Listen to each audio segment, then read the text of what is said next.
आज हम जानेंगे वेद व्यास जी के जन्म की पौराणिक कथा के बारे में। राजा उपरीचर एक महान प्रतापी राजा था। वह बड़ा धर्मात्मा और बड़ा सत्यव्रती था। उसने अपने तप से देवराज इंद्र को प्रसन्न करके एक विमान और ना सूखने वाली सुंदर माला प्राप्त की थी।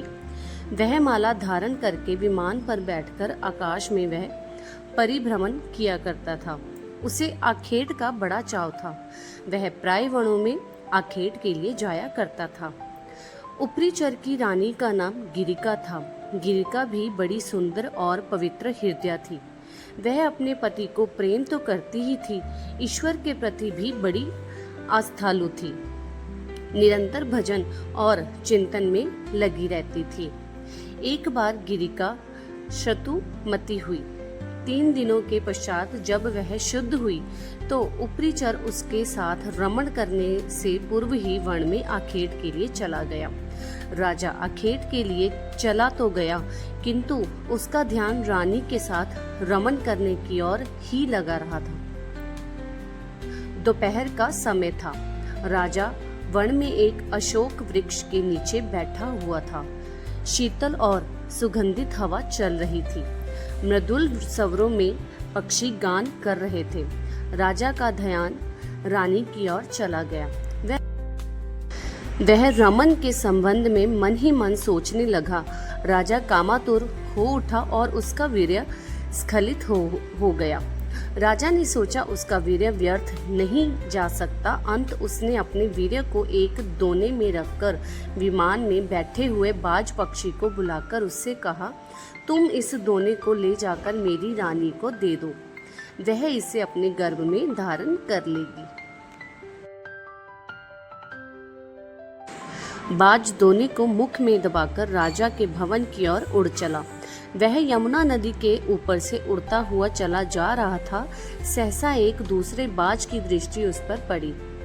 इसने सोचा यह अपने मुख में खाने की कोई वस्तु दबाए हुए है। अंत उसने उस बाज पर आक्रमण कर दिया।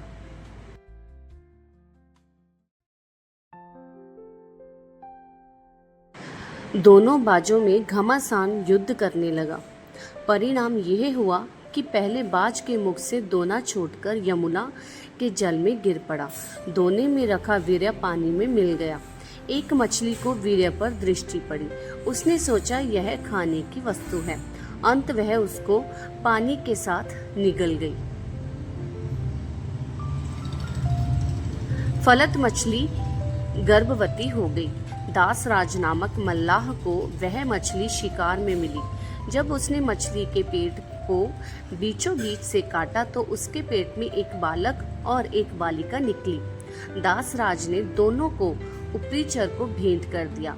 उपरीचर ने बालक को तो अपने पास रख लिया, पर बालिका को दासराज को लौटा दिया।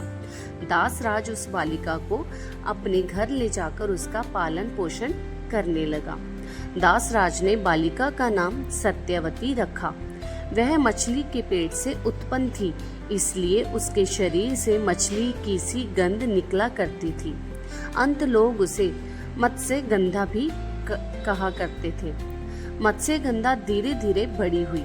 वह बड़ी रूपवती थी। वह रात्रियों को अपनी नाव पर बैठाकर इस पार से उस पार पहुंचाया करती थी। एक दिन दोपहर के समय महर्षि पराशर वहां जा पहुंचे। वह मत्स्यगंधा को देखकर उस पर मुग्ध हो गए। उन्होंने उससे कहा, सुंदरी, तुम्हें अपूर्व सुख मिलेगा। मैं तुम्हारे साथ रमण करना चाहता हूँ। मत्स्यगंधा ने उत्तर दिया, महेश्वरी, आप यह कैसी बातें कर रहे हैं? दोपहर का समय है, आसपास लोग बैठे हुए हैं। मैं आपके साथ रमण कैसे कर सकती हूँ? पराशर जी ने योग शक्ति से चारों ओर कोहरा पैदा कर दिया और बोले, अब हमें कोई नहीं देख सकेगा। तू निश्चित होकर मेरे प्रस्ताव को स्वीकार कर ले। मत्स्यगंधा पुनः बोल उठी, महेश्वरी, मैं कुमारी हूँ, पिता की आज्ञा के अधीन हूँ। आपके साथ रमण करने से मेरा कुमार्य नष्ट हो जाएगा। मैं समाज में लांछित बन जाऊंगी।